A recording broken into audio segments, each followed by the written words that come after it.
Good evening. My name is Thaisa Wei, and I teach in the Department of Landscape Architecture in the College of Built Environments, as well as serve as faculty co-director of the 2010-2011 Mellon Sawyer Seminar, Now Urbanism. I and my co-director, Professor Margaret O'Mara here of the Department of History, would like to welcome you here to this event. Tonight's conversation brings Next City and Now Urbanism back perhaps to where we started a couple of years ago, with the question of what universities can do to inform debates and respond to the urban challenges of the 21st century. Tonight we invited 3 leaders of universities from around the globe to offer their perspectives on the question, what is it that universities do that no other urban institution can? In the presentations that you are about to hear, 2 of these leaders will discuss initiatives underway at their universities that seek to strengthen and redefine the relationship between the university and the city. Our first presentation tonight will be from Kåre Bremer, president of Stockholm University, and the second will be from Lynn Brown, senior vice president of the New York University. After the presentations, as with previous Sawyer Seminar Symposia, Drs. Bremer and Brown will join together with University of Washington interim president Phyllis Wise for a conversation. And I actually should note she will also then be presenting briefly on our own university and our own city right here. And then they will engage with Margaret O'Mara as our moderator in a conversation about the many dimensions of university engagement with cities and how these partnerships can be made stronger. Locally and globally, our future depends on creating cities that are sustainable, dynamic, equitable, resilient, beautiful, and nurturing. Here and around the globe, universities are absolutely critical partners in building the next cities of the 21st century and beyond. I look forward to this evening's conversation. Now please join me in welcoming Kåre Bremer for the first presentation.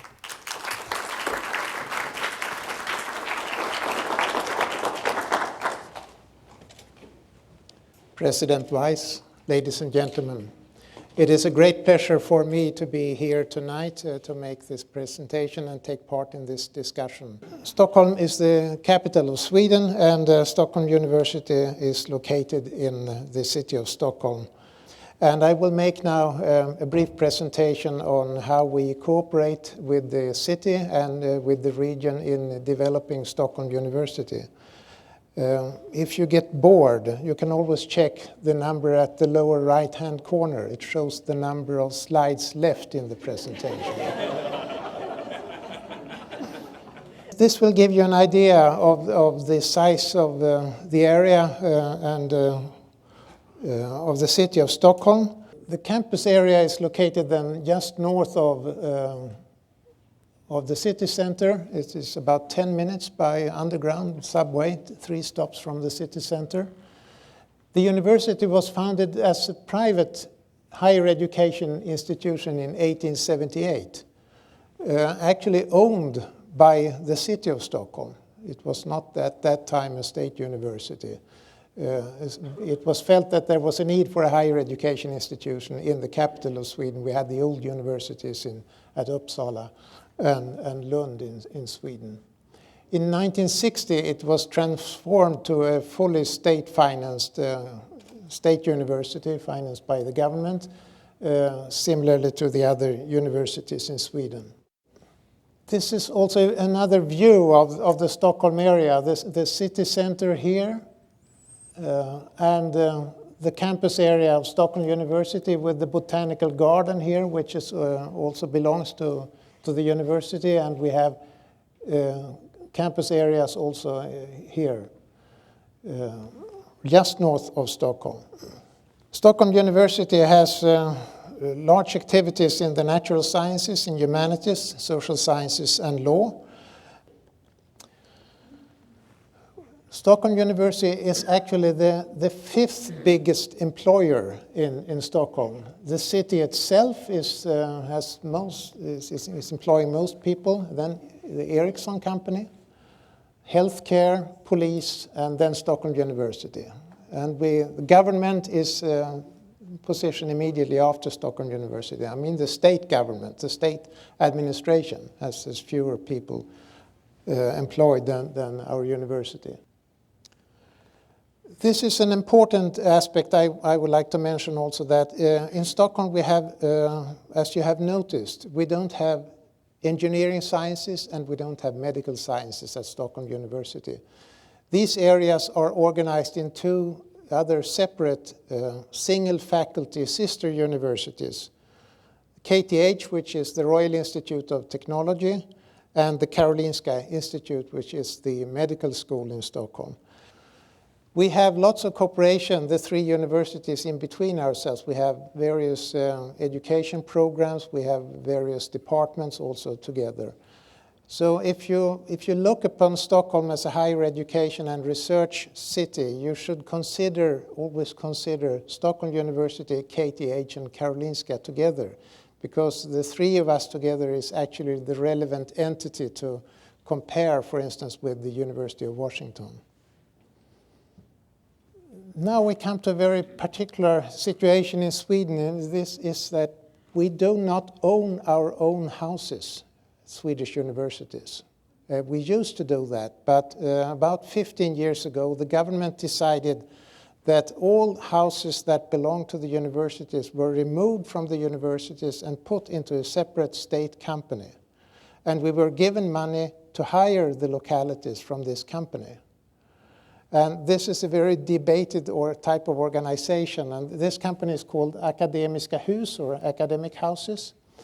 But it has some very good advantages. And this means that we can leave to academic houses all the practical problems of providing housing. And they are very efficient in providing houses quickly for us if we have the money to hire them. So if we sign a contract to say, if you build a new house for us, we'll sign a contract for 10 or 15 years, hiring 10 or 15 years. They will build it as quickly as they can. So it has some very good advantages. And this area now, which used to belong to the city of Stockholm, was then sold to academic houses for the purpose of building houses to the university that we could hire. And now we have told academic houses, well, we'll hire the buildings there if you build them for us. And so now we are in the process of discussing with these persons how this is going to be developed. The chief executive of academic houses, the mayor of the city of Stockholm, and the governor of the county of Stockholm. This figure here is also important because this area that you see on the left here, including all the campus areas of Royal Institute of Technology and Stockholm University, is part of a national city park, which imposes very much restrictions on what types of buildings you erect and how you do it, much more severe than in this area. So we have to negotiate and work together with the governor, with the county, with the city, and with academic housing in developing plans for the area. In this area, we'll also locate Stockholm Resilience Center, which is a research institute that works with sustainable development and environmental research. And is very widely known, this research institute, and they will also be involved in providing sustainable buildings, building for the future in this Albano area. I should close with saying that in order to be able to do this, to develop the new campus areas, there is extensive and very close cooperation necessary with several involved parts: the city, the county, the government, academic housing, other universities, KTH, Karolinska, that we are working together with, and the industry. So that's the main message I would convey to you. Thank you.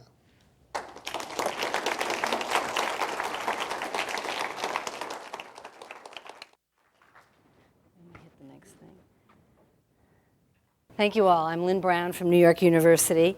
I want to thank President Wise for this invitation and also congratulate Professors Way and O'Mara for what has not only been an exciting day for me, but what seems to have been a pretty intensive and vibrant year past bringing us to this point. In the material they sent me, they asked for a presentation that was within 10 minutes, so I will try. And also one big idea and different ways of thinking about it. So I tried to encapsulate what that one big idea is, and in doing that you should also, of course, see the one big idea of New York, New York, which looks just like the last picture of Stockholm you saw. How do you, for New York University, so how do you plan for the physical expansion of an institution that is already somewhat large, centered in an historic neighborhood in a responsible and transparent way that allows NYU to move forward on its academic ambition, but helps lay the foundation for improved community relations, or at least doesn't set them back? The approach I'd like to take is actually almost a case study of our current physical expansion plan, which we are calling 2031.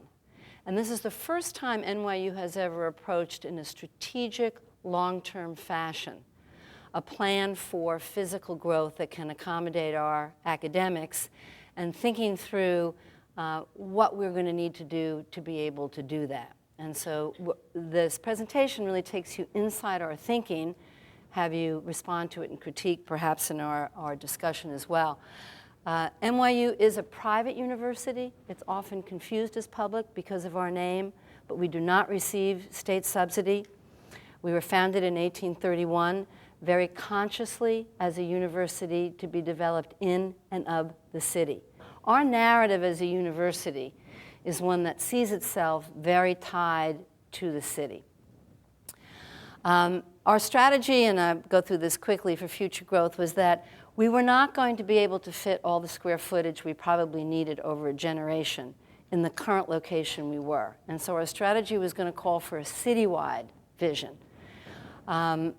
Academics drive it. We are not a real estate developer. We're not just developing space for the sake of it. If the academic need was there, which we anticipated it would be, would we have enough space to bring on? We recognized a strong linkage with New York City and NYU. We're among one of the top 10 employers in New York City. We're one of the top 60 research universities. And we obviously attract thousands, tens of thousands, hundreds of thousands of people to the city. And we needed to rethink our relationship in the city, specifically with our community, and look for a new approach. I won't go through this in detail. We did come up with an estimate we would need 6 million square feet over the next 25 or 30 years. That's working off a base of 15 million square feet now, so growing by 40%. We know that about half of that development had to take place outside of Greenwich Village, which is our current home. And we identified 3 areas where we thought we could look to our expansion. One is our existing health corridor on the east side of Manhattan, where our hospital and medical school are now. The other is with our new affiliation with the Polytechnic Institute in downtown Brooklyn. That other borough, a very exciting borough, would be a good place for expansion. And also Governor's Island, although that depends a lot on what the city can be able to do. The city has control of Governor's Island, but a terrific place if you ever get to New York, go out and see Governor's Island.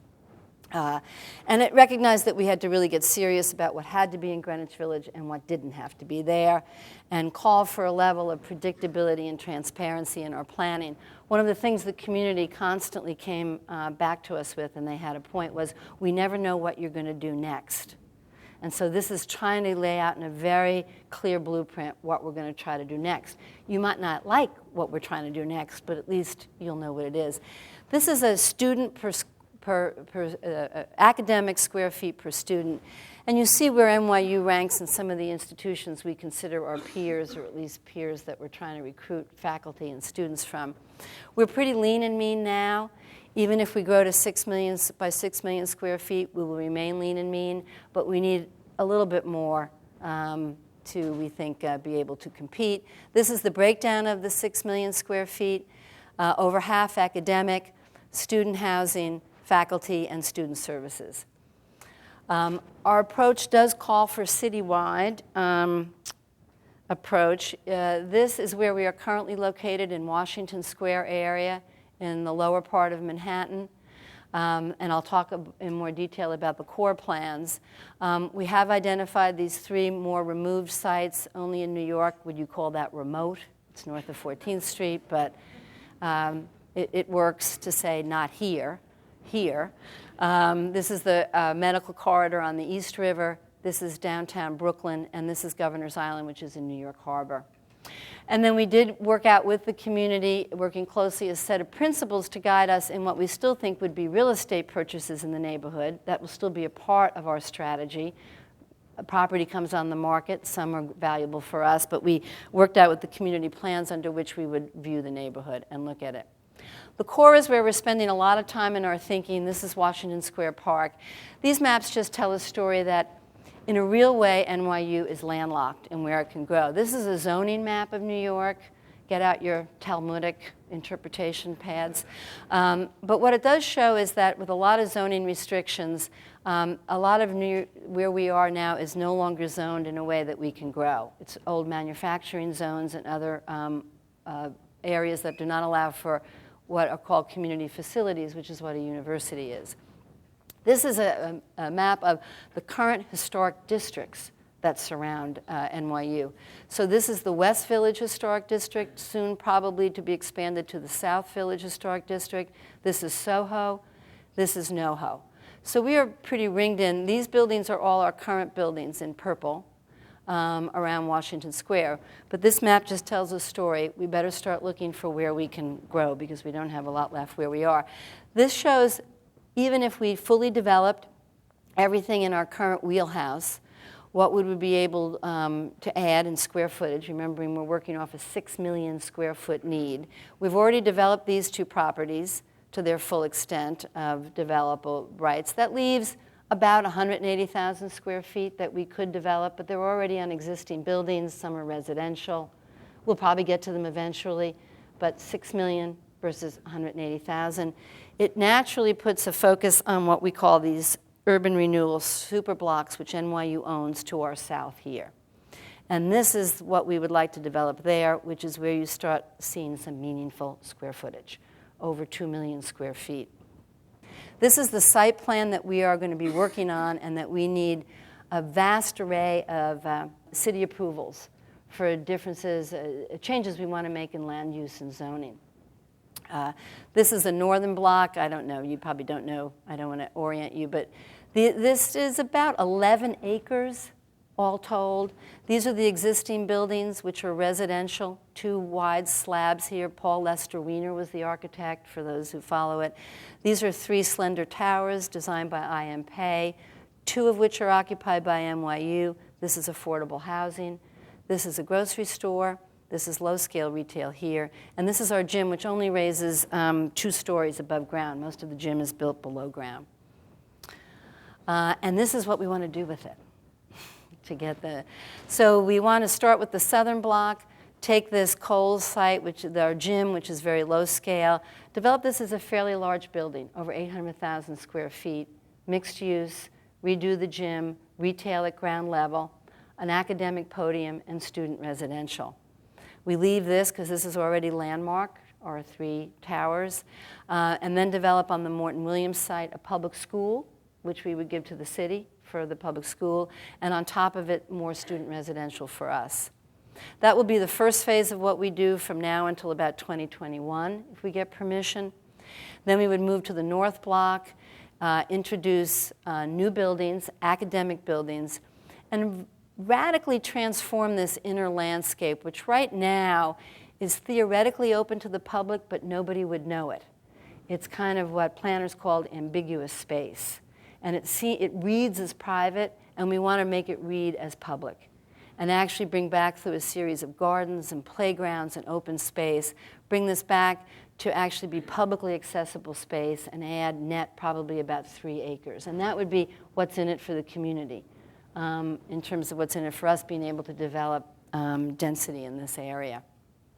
This is what it looks like now. I do site plans first for all you urban planners because I know you can read site plans. So this is the current right now. This is Washington Square Village. This is mainly faculty residential, also with non-affiliates, which means they're not affiliated with NYU. This makes this inner courtyard look pretty, and it is pretty, but it's not very usable. It's a raised podium, there's parking underneath, and no one goes in it except the people who know about it. And in New York City, to have that much acreage not used by anybody. This is Washington Square Park here, which is a public park. So that's what's there now, and then these are the 3 I.M. Pei towers. This is a low-scale grocery store, and this is the gym. So this is what we would like to be able to do. Okay, so we would, on that coal site, it's very low scale now, okay, we would be able to put what we're calling a zipper building. And this is that large building, move it to the east, retail, gym below, retail, academic, student residential, and then also put a hotel and faculty residential on the corner. This is Houston Street, a rather wide thoroughfare where we feel it can take some density.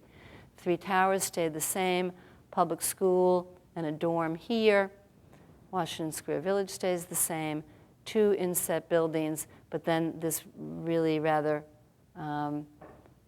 dramatically reimagined landscape.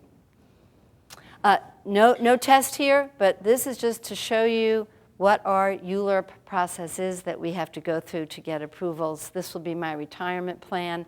I started here when I was 25. I will end here when I'm 65. No, I'm kidding. But it is a set review procedure that you follow in New York City. You don't make it up as you go along. And it has various milestones along the way. And you follow this process. You can get stuck at various points. You can get controversy at every point. If you kind of get to the end, you come out. Probably for us, we're about we're not just starting, we've been at this since 2007. Probably by the end of 2012, we would be trying to through that process.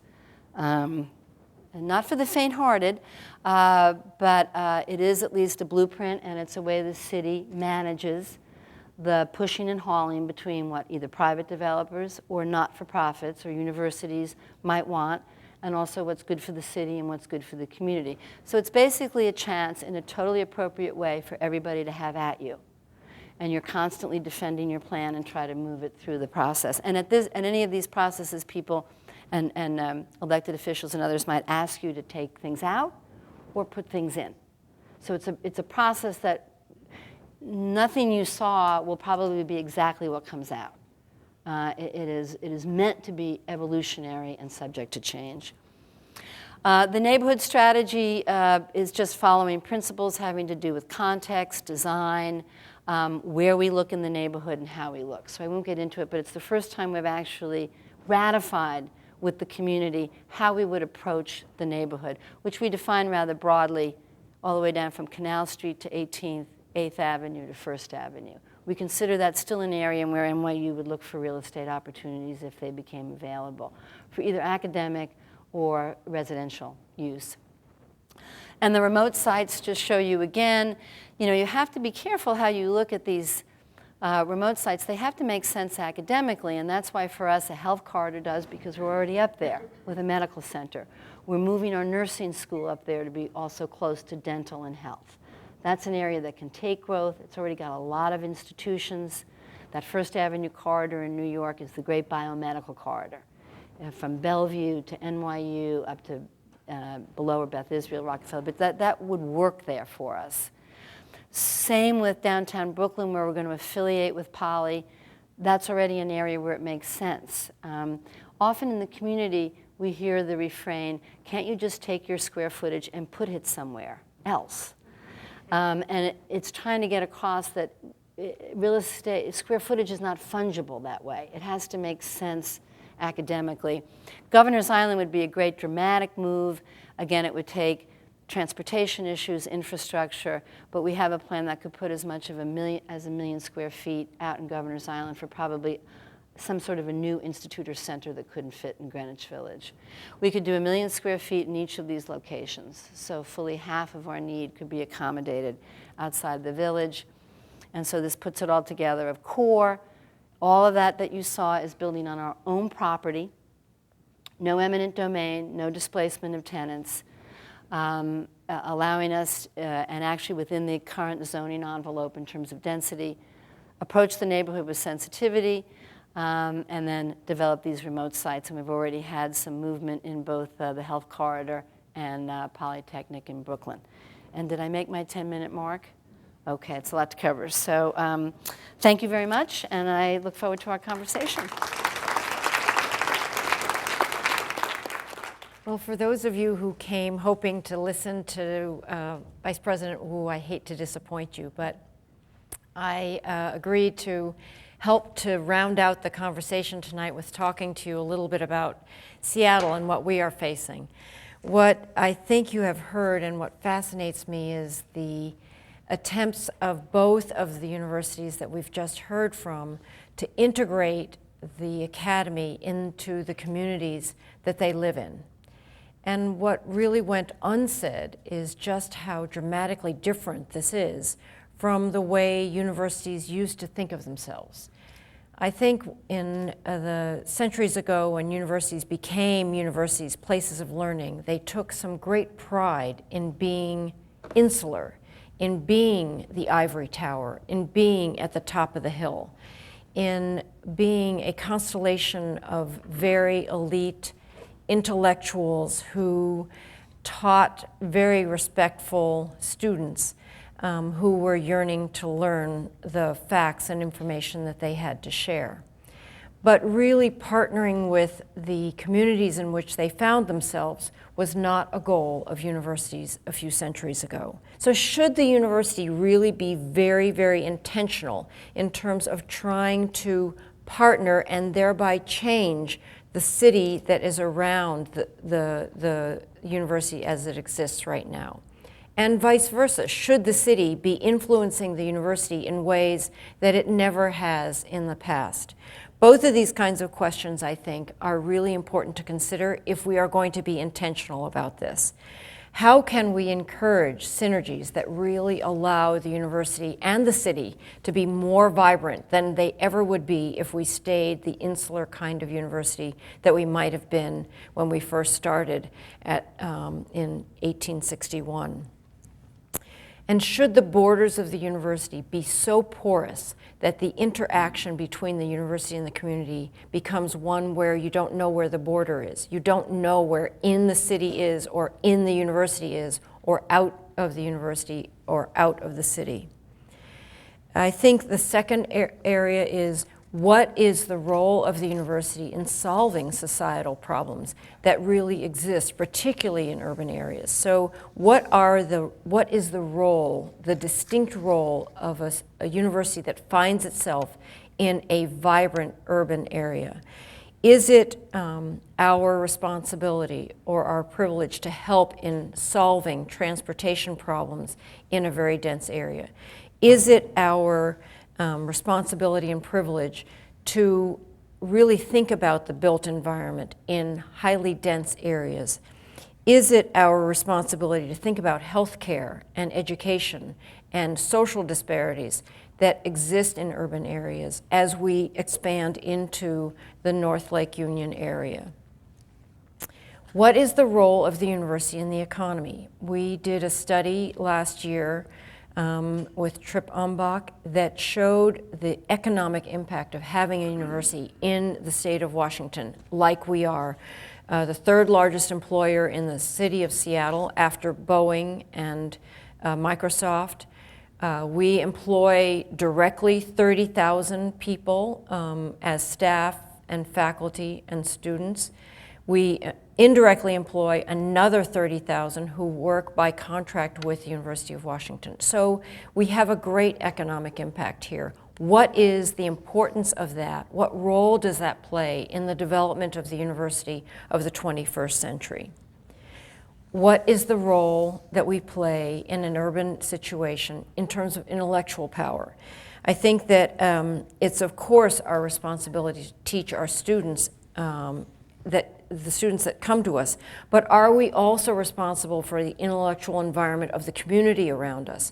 Is it important for us to use the university to teach and learn from the people who live just adjacent to where we are? And finally, what is the role for students and the faculty and the staff? Do urban universities have a very special responsibility in terms of our students and our faculty and our staff in integrating the urbanization or the urban environment into what we teach every day, what we learn every day, what we discover every day. Should we be taking our living and learning in a way that takes advantage of the urban area that we live in that basically goes on 24/7, so that our learning and discovery should go on 24/7. Over half of our population is in urban areas, and there will be a lot of people who will be joining them by 2030. What does that mean for us?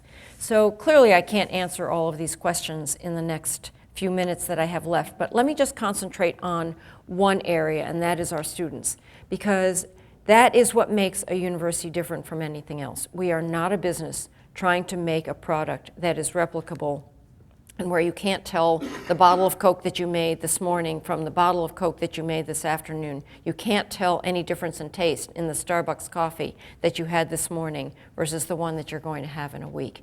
Instead, what we are trying to do is take students who are unique and very diverse, bring them into a university environment that is in a city, and allow them to partake of that city as they learn. And I think it is a particularly important challenge and responsibility.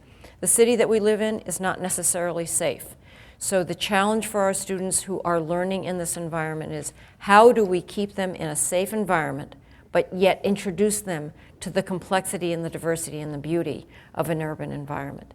How do we teach them through internships and externships that can only be possible in a city that is as wonderfully rich as ours and as Stockholm and as New York City? It is such a different kind of environment in terms of the learning opportunities than some of our universities that find themselves pretty much alone as the major and only player. And there's some very successful universities that do that, but we have a very different kind of opportunity and a very different kind of challenge for our students. So the city of Seattle is an incredibly dense area of very smart people. And I think that's really the first ingredient in terms of trying to solve the problems and the challenges that we face. So thank you to all of you.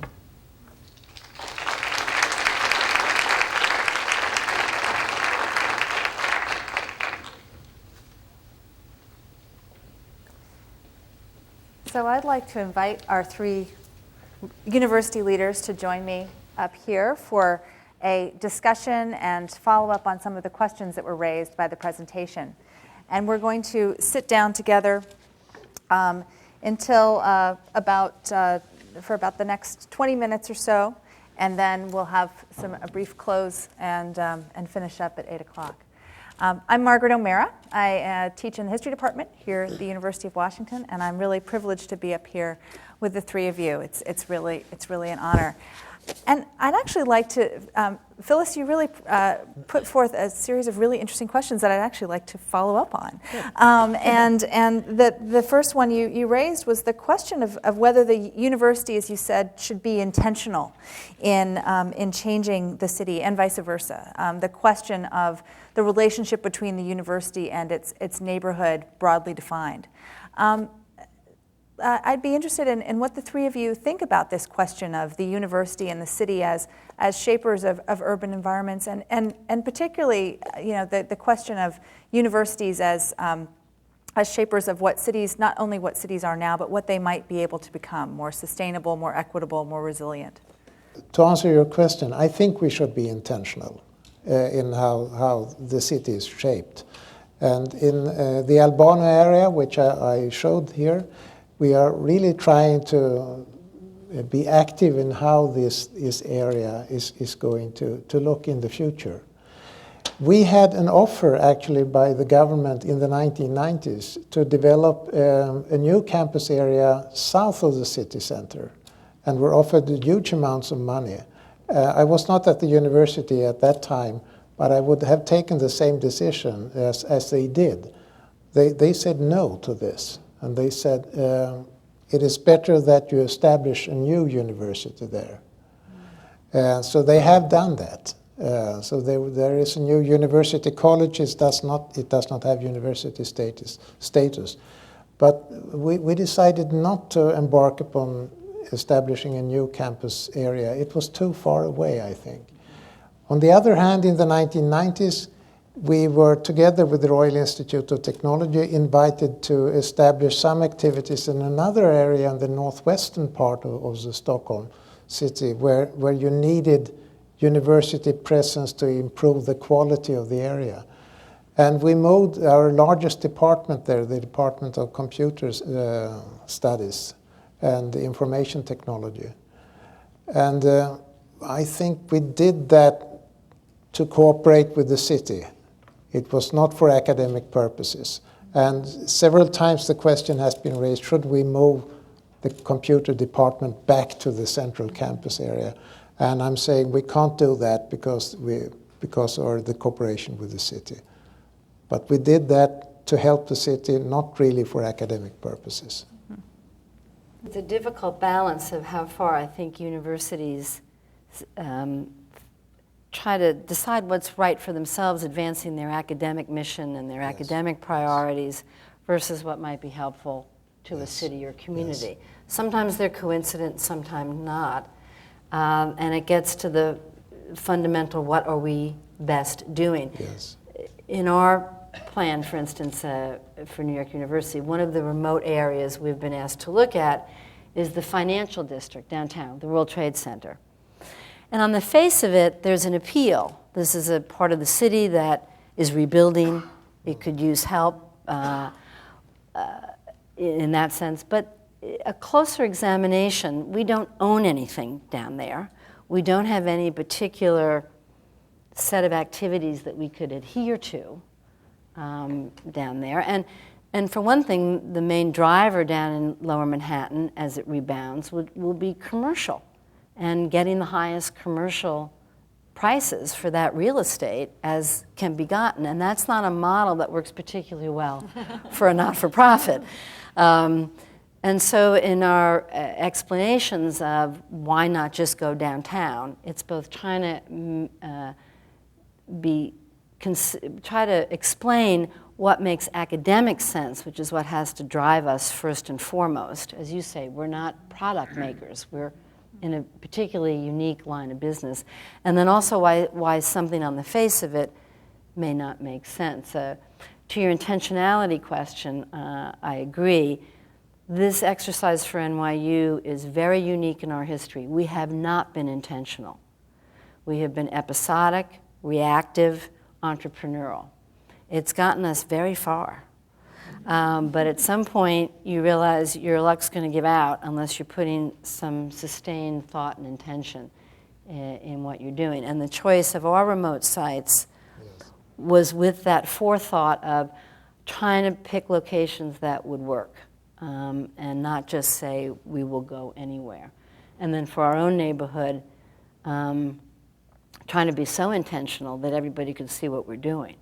That comes also with an understandable set of concerns and reactions to what does that mean for the local residents. Yeah. So if I could add to this also, I mean, I think that our opportunity to develop this West Campus area was really started by taking advantage of an opportunity that wasn't strategically thought through, and that was the opportunity to buy the tower, which was an amazing thing that came up that we really didn't expect to happen. But it allowed us to have a lot of square footage, relatively close to the university for a fraction of the price of building new buildings. But that then makes us have to think intentionally about what do you do with the space between the tower, which right now is a little bit like Siberia, remote, to the campus, and how do you plan that whole area? And fortunately, there's a congruence of things happening, including the subway coming through and the 520 being remodeled, rebuilt, and the Rainier Vista area all happening at once, that makes us really think strategically about that whole area, taking it opportunistically as buildings become available. But I think that if we don't plan, as you have, for what we would like to be there, not necessarily that we can have there, we'll end up 20 years from now wondering why we put this here and that there, because every time you take the space, it means you can't put something else on it. Right. Yeah. Or a foregone opportunity somewhere Yes. else, which is, what do you purchase, what do you build? You find that unless you have limitless resources, which I don't think any of us do up here, when you're not thinking with that intentionality, you'll either miss something that you should have done or commit resources that you can't use for something else. But I like your idea that maybe an unintentional reaction then has to lead to intentionality. It's like, oh my heavens, now we have it. Now what are we going to do about it? And I think universities have to do that too. You do have to take advantage. Urban universities, I think particularly, have to be somewhat more nimble and take risks that I actually think universities set out in less urban settings don't have to. They own their own property, they can see everything they have, they can infill their own campuses. I think urban universities have to be a little more nimble, and with that comes some risk-taking. Being nimble also involves, thinking about the next big thing before it happens and planning for the next big thing. And in thinking about where cities go next, of course, the big talk is about sustainability, environmental sustainability, the environmental impacts of urbanization worldwide. And I'm interested in your thoughts on universities' capacity to be leaders in shaping more sustainable cities, both in terms of the lands that they control, the neighborhoods that we dominate in some cases, and also how the research capacities of universities can be linked to inform these big questions. Okay. About this area that we're going to develop now, the Albano area, as I said, we don't own this area. It's owned by the company Academic Houses, but it is reserved for the Stockholm University purposes. So in fact, we have some control of what's going to happen there, and we are trying to make this area a model for how you should build for the future, and we're going to involve the Stockholm Resilience Center in planning the buildings and in planning the area.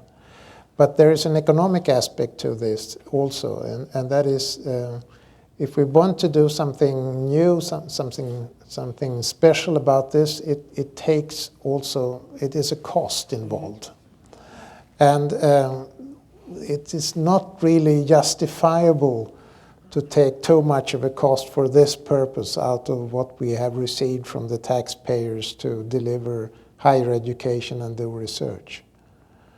So we're trying to get some other external funding for these additional costs that are involved with planning for something which is not just standard in this area. I think we take great pride in continuing to push the envelope in terms of environmental sustainability. We have dreams of buildings that are, in fact, living buildings. We haven't done it yet, but certainly there is an example of a building going up in Seattle that sets the tone.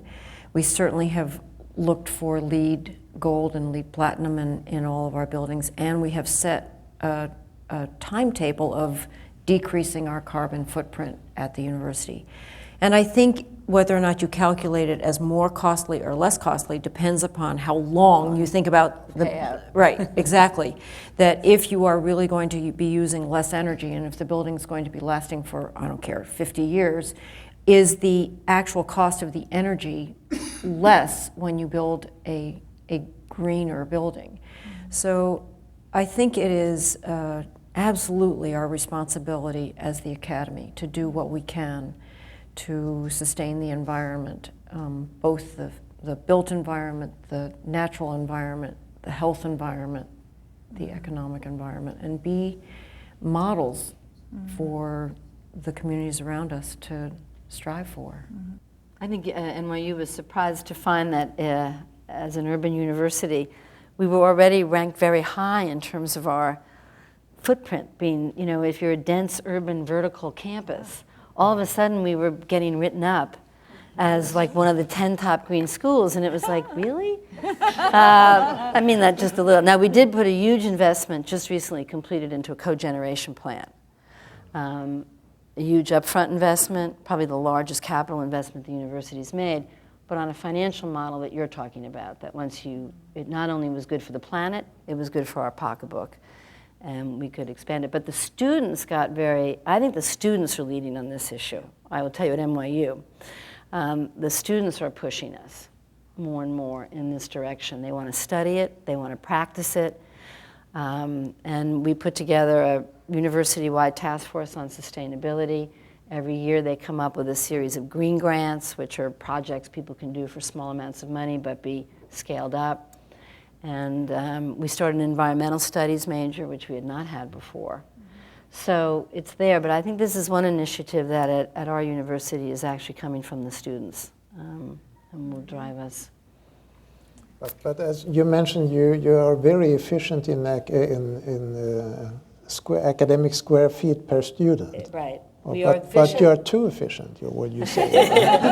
Well, we're so lean, you see. We can do more. Yale is very inefficient then. What is? Yale and Harvard, they are very inefficient. Well, and NYU is not a car culture. What helps us immediately is when you do the surveys, most people come to campus through mass transit or walking. Yes. So when you factor that in, there's not a lot of cars around, and that helps us greatly. So we're surprised at our inadvertent greenness, and now we're determined to. I can tell you one story there. Where Stockholm University was formerly located in the city center, and when it was turned into a state university in the 1960s, it was decided to move it outside the city center where we are located now, modeling after United States universities where you have campus areas outside. And then there was a competition announced among architects how the university should be built, where we are right now. And one of the requirements given to the architects was that there should be parking space for 1 car per student at the campus area. Because in the 1960s, they thought that 25 years ahead, every student should come in their own car and park it at the university. Goodness. Isn't that interesting? And the proposal that actually won the competition had a construction that meant that the entire university was built on a plate of concrete with a parking space beneath. But it was considered technically impossible to do it. So the second prize was actually built instead, and I think the parking spaces were forgotten in the process. Well, this inadvertent sustainability often comes with the search for space from urban universities. And so, again, whether you're efficient, and one of the aspects of our plan that I probably should have emphasized is on those 2 super blocks, fully 1 million of that 2.3 million we want to do below grade, underground. And that's another way of being very efficient on your footprint, and not reserve it for parking, but instead for classrooms, auditoriums, music theater, things we think can be good academic uses. So. Well, that actually is one of our pride points also, as people in this audience know, that 70% of our people come in either where there's more than one person in the car, or by bike, or by walking, or by bus. And we have a wonderful agreement with the city whereby our students, for a certain fee, get what we call a U-Pass. And it allows them to take an unlimited number of... I'm going to bring that back to New York. Yeah, that's really. MTA. Yeah. Right. And the students, in order to make that affordable, have agreed to make this mandatory, that all students get a U-Pass. They pay a certain amount of money. They must have a U-Pass. They don't have to use it, but it encourages use of the... Students and faculty. And yeah, staff. and staff too, Everybody's right. staff. I'm student-centric right now, I guess. Yeah, students as well you should be. Well, the story of the parking garage makes me think of I think this sort of is a nice segue to the last question, which is to get you all to do some crystal ball gazing, or as university leaders, you're thinking a lot about the university of the future and what it needs to be and what these institutions need to become. And what do you see as the roles that the universities will play 25 years from now? What are the things that you do now to prepare for the 25-year future?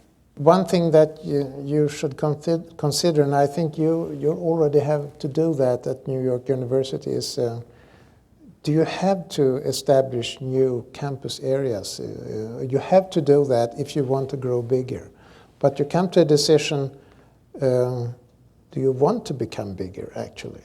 And at Stockholm University, we can actually expand within the campus area for the next 10 to 15, 20 years. But 25 years from now, there will have to be taken a decision, shall we establish new campus areas or shall we stop growing? And I think perhaps you should consider stop growing and instead let other new universities be established. No, it's a very good question, and this sort of just reactive growth is something that NYU, I think, had been subject to in the past. We did most of our student enrollment growth from 1990 to 2005. Actually, the plans that this plan is predicated on call for stable enrollment. Mm-hmm. It's much more a question of decompression, because we've already grown the student body, and where can we put them? And also where can we put them? Also what we think is just the problem of the needs for space when you get into some arenas like science. I see you're putting up your biomolecular building. The science needs call for unique space needs. I think for NYU, and I talked about this with some of the groups we met today, our crystal ball gazing has twinned our need to think through where we need to grow in the city, but twin that with a serious global expansion and looking at setting up. We're already we have steady away sites on 6 continents. We have 10 now, 2 underway, planned. And then we've opened these major portal campuses in Abu Dhabi and one in Shanghai. So I was wanting to see if that. I think that's going to be a new dynamic for us, how to integrate that back to New York, how to have that system be seamless and have people be able to move throughout that system, faculty and students, not in a way that necessarily grows the number, but it puts a different premium on how you think about universities and movement and borders. And it's unfolding for us now. Some of it we see, some of it is still through a glass darkly. But I think that for NYU, we're looking at this global network university as a paradigm to think of making sense of our location in New York and then thinking of it as a world circulatory system. Karolinska Institute and KTH also have established centers where they have education in Shanghai, for instance, and we have decided not to. And I'd rather want to increase cooperation with the universities present at those locations. In Abu Dhabi, there is not much apparently to. I have been there and looked at the situation, decided we are not going to engage in these countries. Well, I guess what I'd say is that's probably the set of decisions that institutions are going to be facing now, Yes. faced with this internationalization, competition. Where do you want to put yourself? And I don't think there's any one model that's emerged as the model. But I think it's something probably on everyone's mind, even if you're getting offers, how you decide to think about it. I think we are also globalizing a lot of our activity, not necessarily by placing physical facilities there, but certainly encouraging exchange of research through faculty exchanges and student exchanges. through predominantly universities, and we've got a center in Rome, which we've had for a long time. We now have an office in Beijing to facilitate those kinds of exchanges, but we are not building buildings or buying buildings that exist in other countries. For us, the financial model just doesn't pencil out. I think the biggest challenge over the next 25 years is how are students going to learn in 25 years? I think the way students learn today is very different from what they did 20 years ago. And I think the use of online learning and methodologies and technologies that I can't even dream about because I'm not that kind of a technophile, will allow us to be using our classrooms in very, very different ways, and learning modalities, I think, that are very, very different.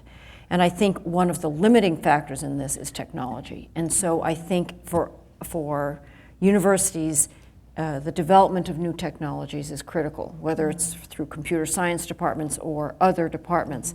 But the use of totally different ways of learning that our students are embracing, again, I think it's going to be student-driven, is, I think, going to be one of the biggest challenges of the university of the next 25 years. Yeah.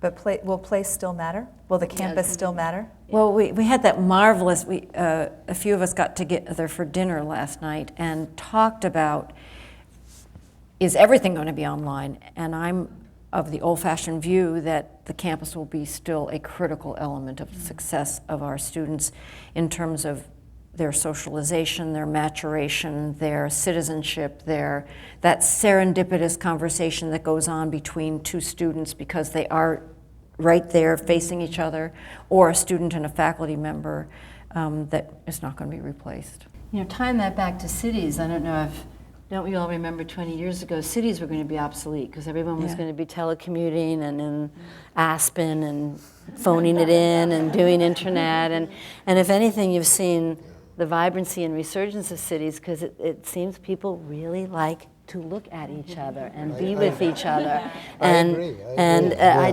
think that's been part of the resurgence of urban centers, and I see our universities never shedding that either. Well, I'm going to bring the discussion to a close and thank you all for a really wonderful set of presentations, a lot of thoughts to chew on. But before we leave, Thaisa and I would like to thank all of our panelists, all of our audience, all the people who've been part of Next City and Now Urbanism over the past academic year and before that. And we'd like to extend a very special thank you to you, President Wise, and and offer you something tangible as our thanks for your leadership over the past 2 years. So this is Thank you very much. Really, thank you so much.